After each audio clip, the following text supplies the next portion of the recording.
One of the things you may, about me, I love sports. I've always been a sports fan. I recognize it's not true for everybody, but a lot of people, they love sports because it offers so much. It captures people's attention. Obviously in sports, oftentimes the stakes are high. Oftentimes the outcome is uncertain. You don't know what's going to happen.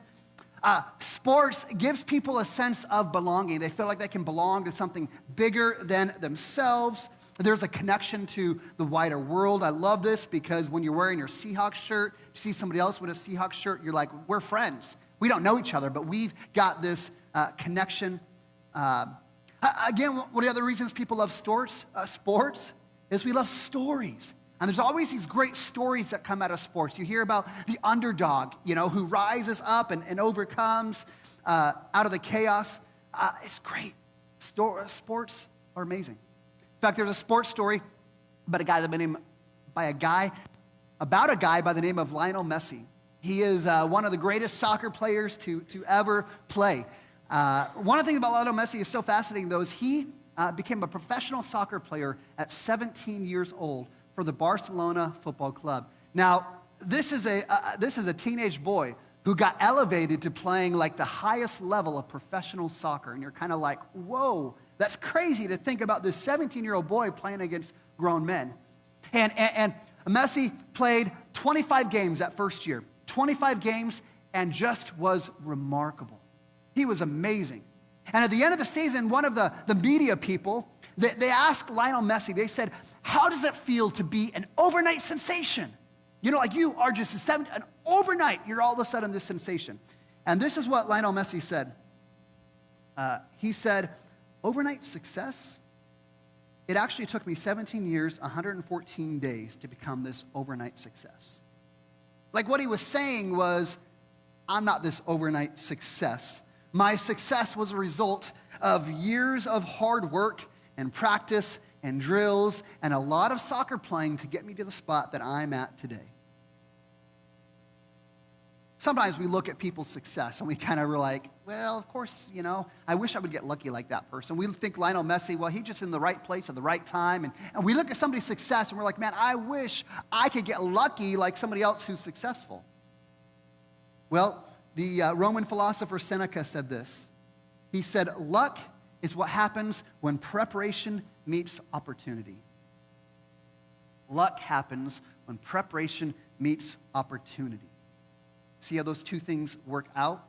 Where what we think is luck really becomes this preparation behind the scenes, and the opportunity arises, and you meet those two things together, and all of a sudden there's success. In fact, when we start thinking about the greatest leaders in history, rarely are these leaders great because of luck or because they were in the right place at the right time. 99 out of 100 times, the leaders become great because preparation meets the opportunity. In fact, President Nixon, he learned this lesson from Winston Churchill. There was a time where President Nixon was spending time with Winston Churchill's son. And he's talking to Winston Churchill's son. He said, hey, you know what? What I admired about your dad had this remarkable ability to give these extemporaneous speeches. Like he would just show up with no notice, no preparation, and Winston Churchill would just show up and have a great speech. You think about Winston Churchill, like, leading through World War II. You got bombs, you got Nazi Germany, you got all these things happening, and obviously Winston Churchill was just a great leader through that. And Churchill's son said this. He said, yes, I enjoyed watching my dad work for all those hours preparing those extemporaneous speeches. Churchill was prepared so that when the opportunity arose, when he had the chance to do something in the midst of chaos, he was ready.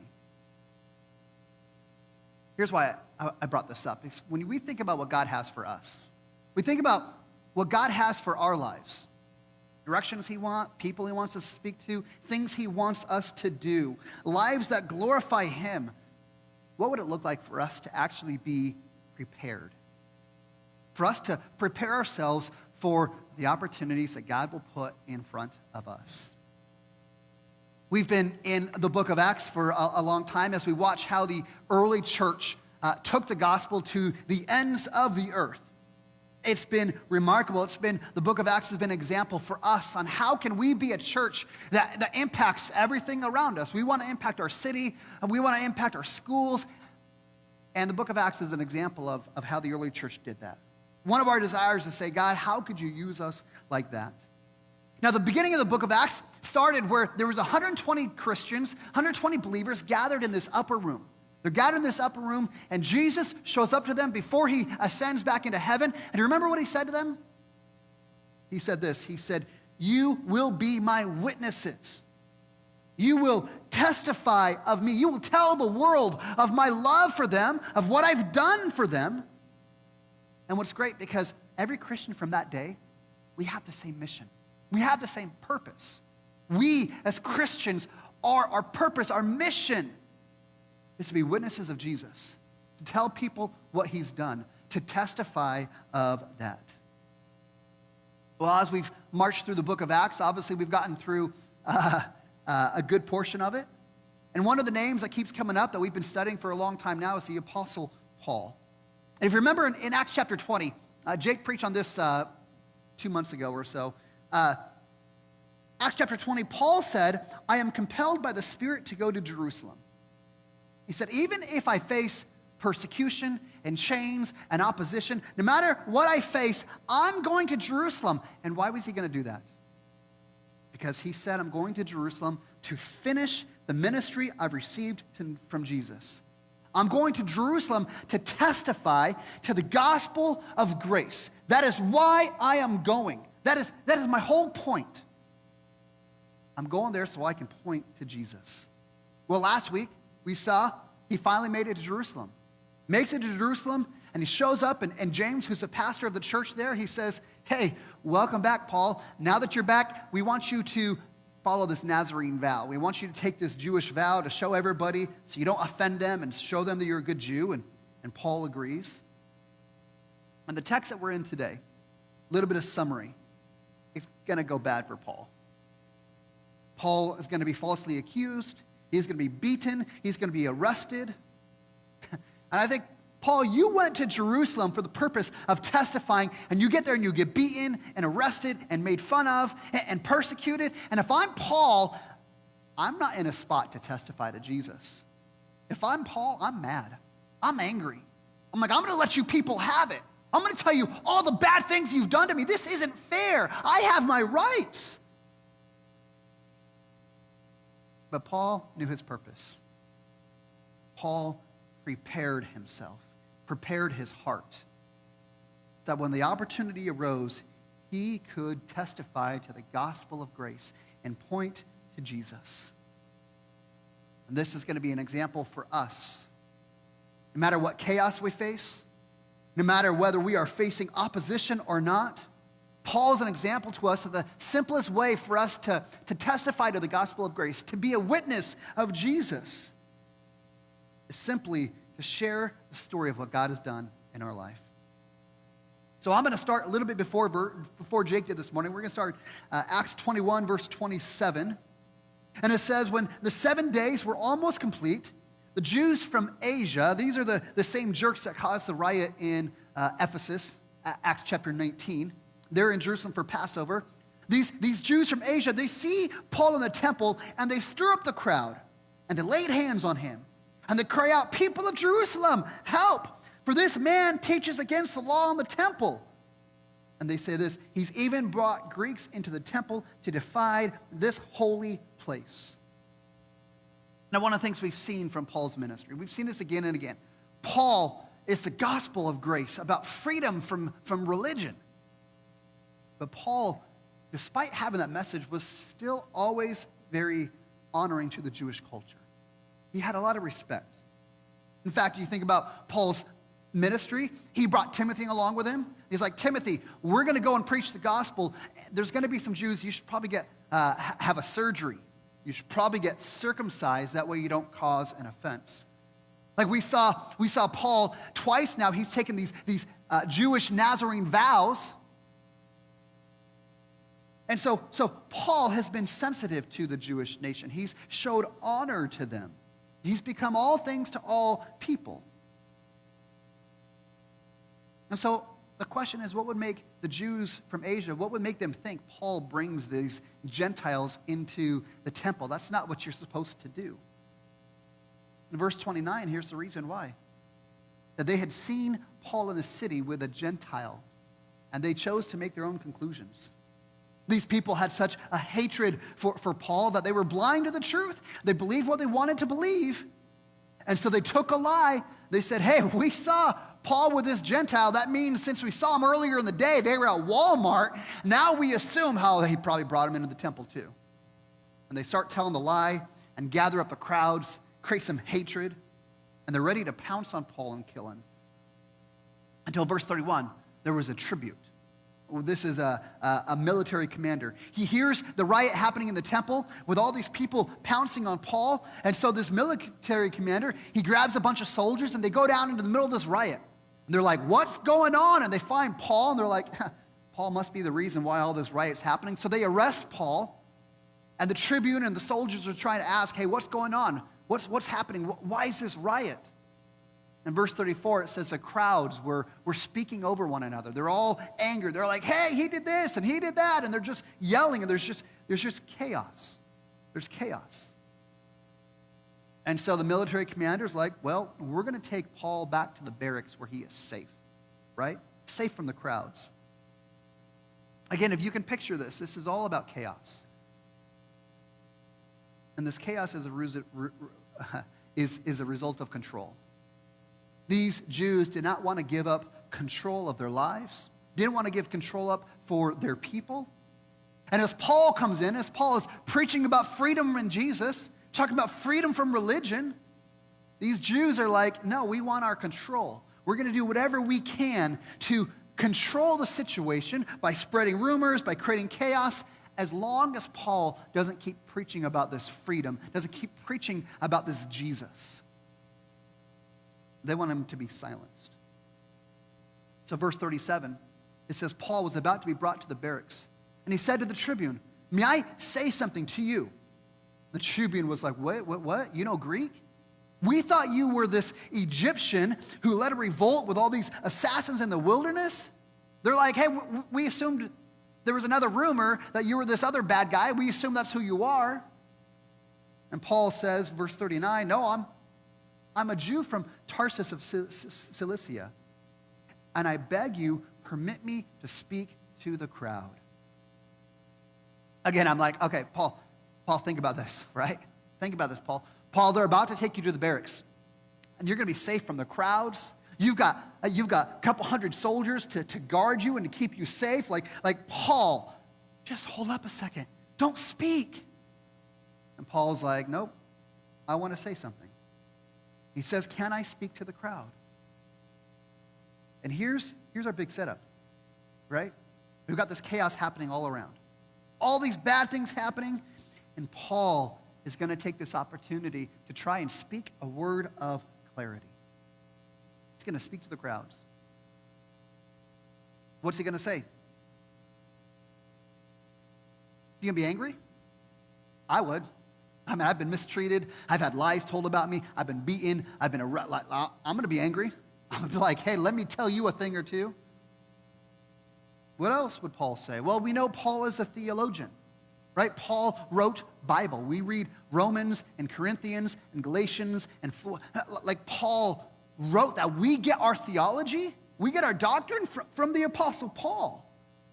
I mean, maybe you think, well, if I'm Paul, I'm going to stand up and I'm going to like, hey, let me tell you guys about Jesus. I'm going to give a full defense about Jesus. I will doctrinally and theologically show you why Jesus is better than anything else. But that's not what Paul's about to do. And why is that? Let me ask this. Are we called to be attorneys or witnesses? What does Jesus call us to be? I mean, Matthew 28. Remember what Matthew 28 said? Jesus said, go into all the world and defend me. Go into all the world and convince everybody that my theology is correct. Now, let me just say this. We should defend our faith. That is absolutely, we should be prepared to give an answer for the hope that lies within us. Yes and amen. But what did Jesus call us, and what did Jesus call Paul to do? He called us to testify. He called us to be his witnesses of what Jesus has done, of what he is doing in us, what he has done for us, of the hope that lies ahead of us. That's what we're called to do. We're called to be witnesses, to testify of him. We don't have to defend him. We have to tell the story. And so what Paul's about to do applies to every one of us in this room today. Because we get to hear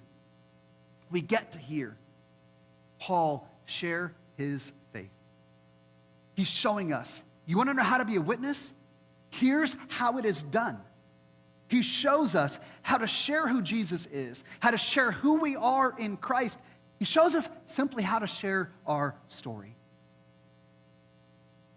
And where we're going for the rest of this, we're going to look at a very simple pattern on how we can share our story and witness towards Jesus. And I'll tell you what, it doesn't matter if you're in this room and you're like, well, I'm an introvert, I'm an extrovert. Doesn't matter if you've been following Jesus for 40 years or 4 days. Doesn't matter if you are old or you're a teenager.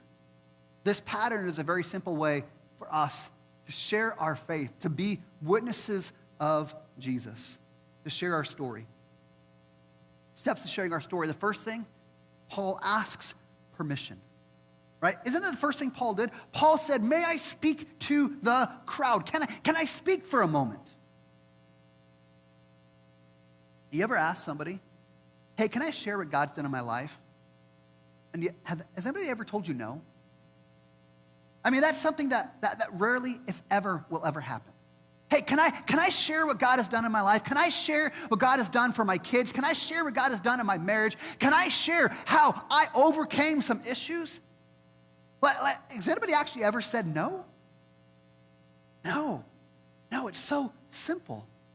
Hey, can I ask permission to share something with you? That's the first step, ask permission.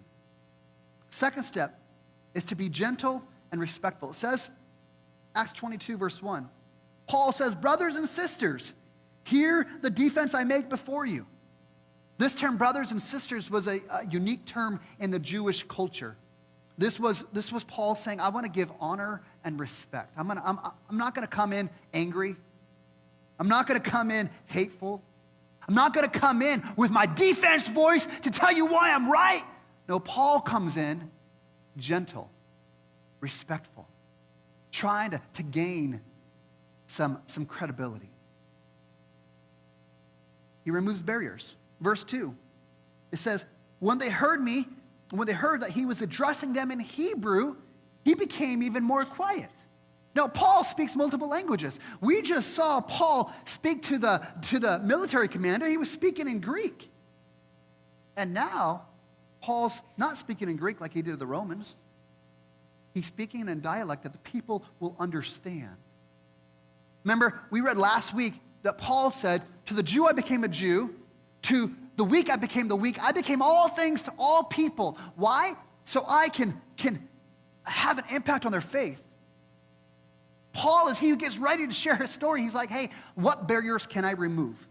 If language is an issue, I won't use a language. I'll speak in a language everybody understands. I want to meet you on your level. Number one, he asks permission.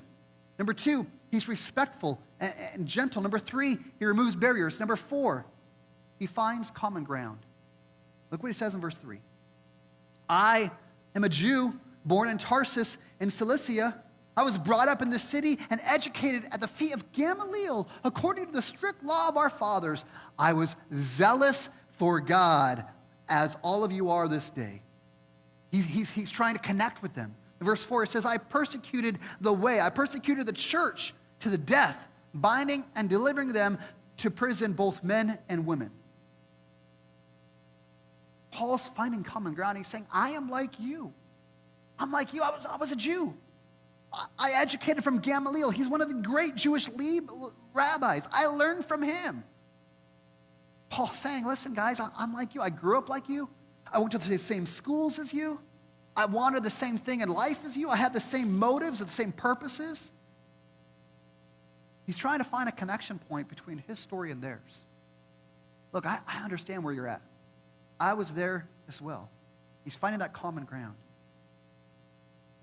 He gets that foundation set, and now he's ready to share what God has done in his life. That's the next step, is actually share what God has done.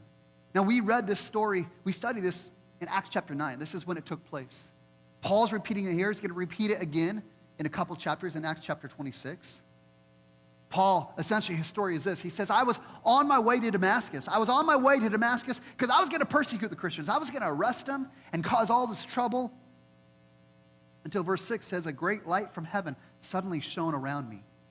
And I fell to the ground, and I heard a voice saying, Saul, Saul, why are you persecuting me?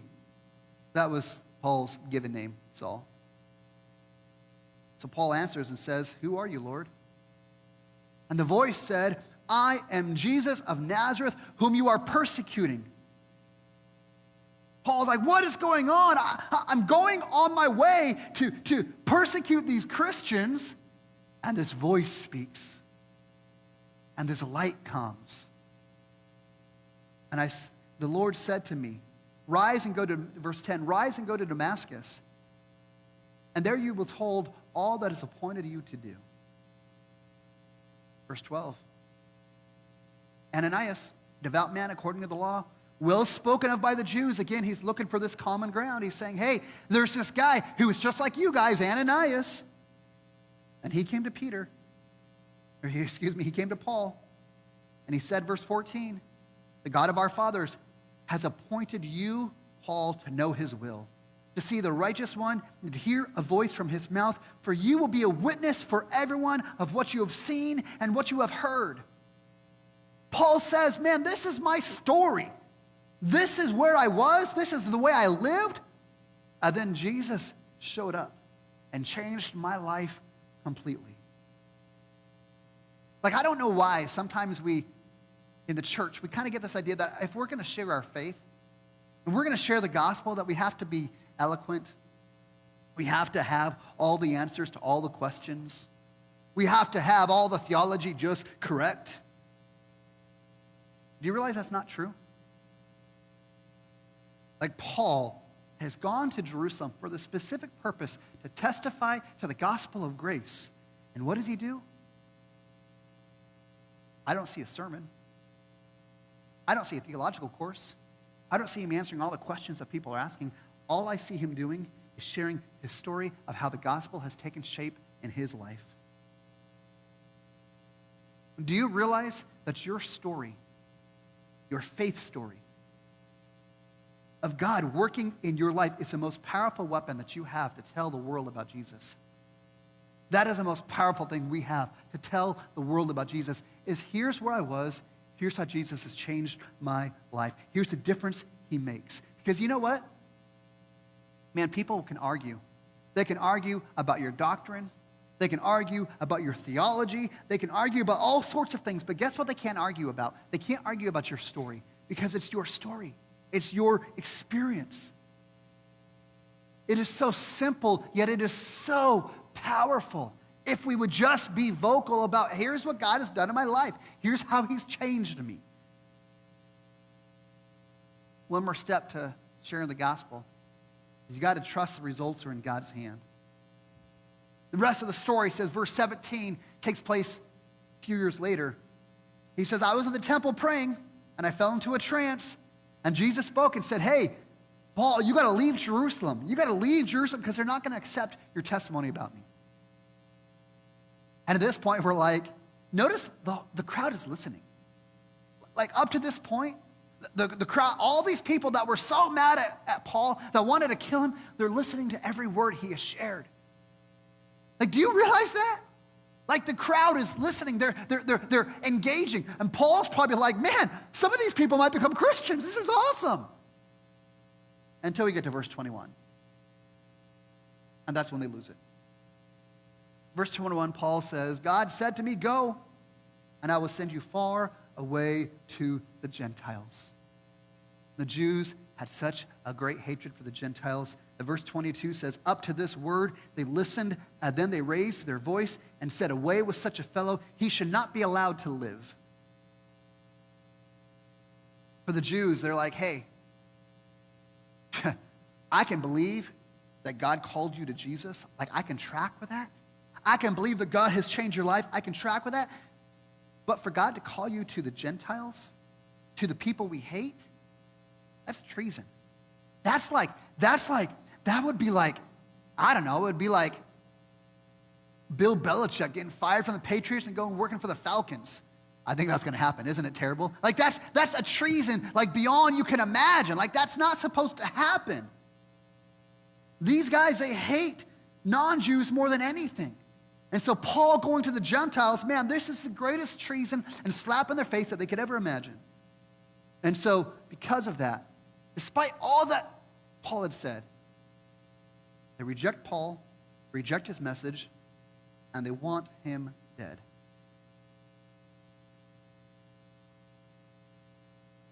Here's where I don't want us to miss the point of the story. Paul knew exactly why he was going to Jerusalem. He had a single purpose in mind. His mind and heart were set. I'm going to witness to the gospel of grace. I'm going to testify to Jesus. In the middle of the chaos of all the people gathering around him, persecuting him, beating him being arrested, he was prepared. He was prepared. When the opportunity presents itself, and how does he share? How does he testify?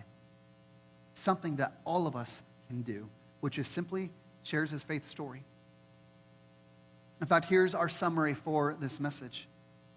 That sharing our faith story is the simplest, and not just the simplest, it's also the most effective way for us to be a witness of Jesus. Like, we have someone in our life, man, this person, they don't know God, they're walking far from him. The most simple and effective way for us to tell them about Jesus is simply to tell what Jesus has done in our lives. Let's not make it more difficult than it needs to be. We want to make a difference in our family, in our neighborhood, in our schools, in our workplace. Can we simply talk about what God has done in our lives? Application, 2 points, and then we'll be done. Number one, the question is, will you be prepared to share your story? 1 Peter 3:15, it says, as you regard Christ the Lord as holy, be ready at any time to give a defense for anyone who asks the reason for the hope that you have within you. Be ready. Be prepared. Again, if we're going to be effective witnesses, if we're going to see Jesus change our city, you know what it requires? It requires us to be prepared when the opportunity presents itself. Be prepared to share your story.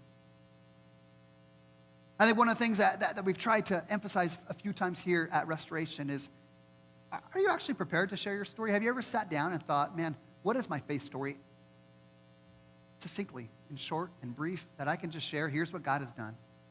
We've got some prompts that we'd love for you to think about, ways for you to understand, like, hey, here's how you can share your story. And here's what I'm asking you to do. Here's what I'm asking you to do. Take a few minutes this week and just write these things down. Go to that next slide, please.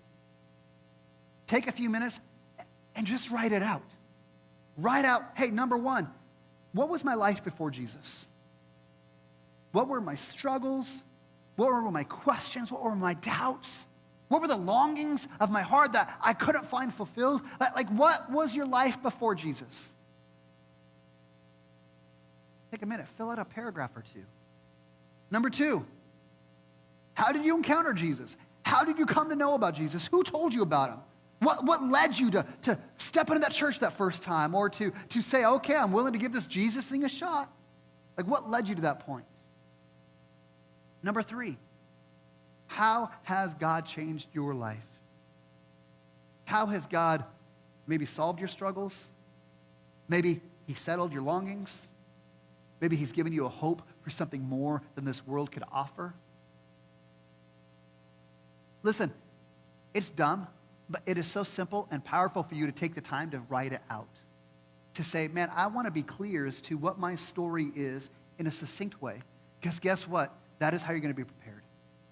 Because when the opportunity comes and you're like, I don't know what to say,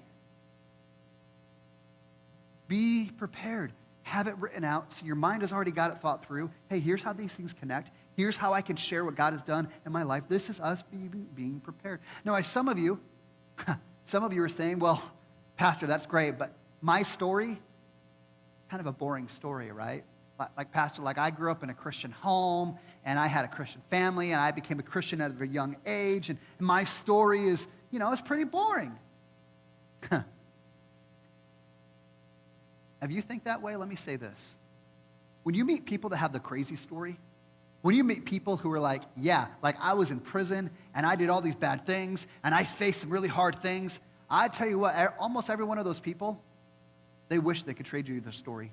They wish their story was simple and easy like yours. It's awesome to see how God redeems brokenness and pain and regret, but those people would trade your story in a heartbeat. And I'll be honest, as I think about the things I've been through in my life, you know what I want for my kids? I don't want them to have my story. I want them to have that easy story. Man, I found Jesus and I followed him my whole life. I don't want them to have the heartache and the regret that I've carried with me. But if you think, well, my story is pretty generic, it's pretty bland, it's pretty vanilla. Vanilla is bland. Can I say that? That's probably like a bad thing to say to some people. Vanilla is bland, all right? All right, sorry about that. When you think about your story, like just have some transparency in it. Have some honesty. Don't whitewash it. Don't make it better than it needs to be. Again, we're a church and we talk about we're a place that values progress rather than perfection. You know what that means?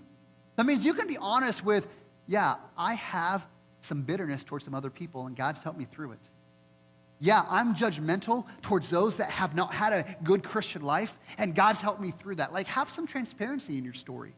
Here's some things I've struggled with. It doesn't have to be this perfect bow where everything was happily ever after, but you can share, listen, here's how God has helped me through some storms. Here's how God has helped me through depression and anxiety and some hardships and some different things. Number one, be prepared to share your story. Number two, look for opportunities to share. Look for those opportunities that God is going to put in your path to share. When are you supposed to share your story? What do the opportunities look like? Well, look at Paul. Paul's there, and what's happening around him? I mean, we said it was chaos. Paul looks at the chaos and says, listen, there's chaos happening all around me. This is a perfect time for me to share my faith, to share how Jesus brings peace. See, when you are in these circles and you start talking to somebody and they start talking about maybe some chaos, some pain, some struggle, some worry, some things, those are the opportunities for you to say, man, this is an opportunity for me to share my faith. When people are dealing with difficult stuff, that's the inroad for you. In fact, there's this seminary president, Jeff Lorg, who's a president of Golden Gate Theological Seminary. I've shared this a number of times. He says, listen, these are the 4 things you listen for. You listen to these 4 things, and they are the inroad for you to share your faith. 4 things. Number 1, things break, relationships struggle, health fails, people die. If we keep our ears open and we're in a conversation with people and they're like, hey, my marriage is struggling, guess what? That's the inroad for you to share your faith. Hey, here's what God has done for us. You talk to someone and they're like, yeah, man, this person's, I'm grieving through the loss and whatever it happens to be, this is an opportunity for you. Hey, here's how God has ministered to me. Those are the simple ways. Perfect opportunity. How can I share my faith? Listen, here's how God has healed my burden. Here's how God has strengthened me to press on. Here's how God has changed my life. Here's how God has changed my family. Here's how God gave me purpose. Here's how God met me in my brokenness. You see how simple this is? We ask permission. We're gentle. We remove barriers. We look for the common ground. And we simply share, and this is what God has done in my life. Now, let me throw this caveat out, though. When that opportunity comes, don't stress about the exact words. Like, I'm a guy who speaks for a living. I don't say the right words often, right? Right? But I love this because in Luke chapter 12, Jesus says, whenever you're brought before the synagogues and the rulers and the authorities, do not worry about what you say, for the Holy Spirit will teach you at the very hour what must be said. Yeah, there's this preparation. You need to know your story, and then you trust God. You prepare yourself, and then you trust the Holy Spirit to bring to mind the parts of your story that you need to remember at the moment. And you trust that God is going to do something.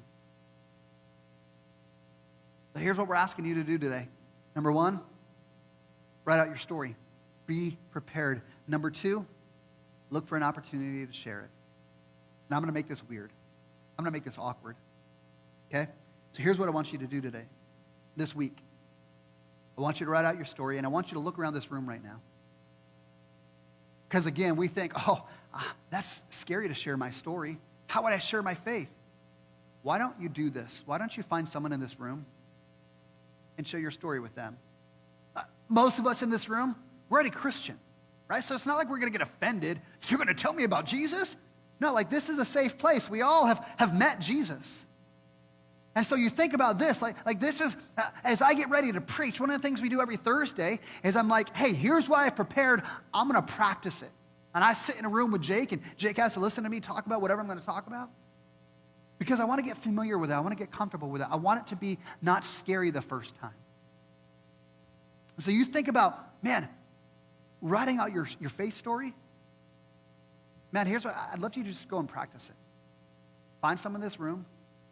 Say, hey, kind of know you. I'd love to share my story with you. And guess what? They're expecting it now because I just told them to expect it. Right? Find someone. Say, hey, let's get coffee and let's just share our story together. I'd love to hear yours. You can hear mine. In fact, I'll close with this. Seth Godin, Christian author,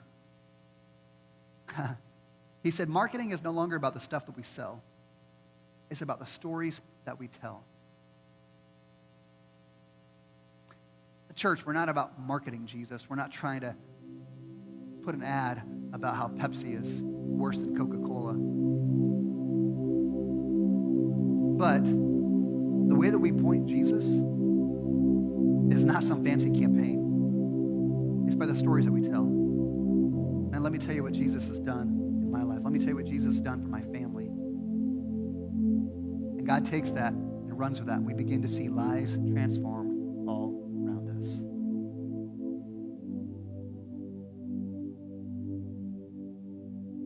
This morning we have the opportunity to respond to God's word through communion. My question is, how do you connect communion to this message? I'm glad you asked. Communion is a reminder of Jesus and his love and grace in our lives.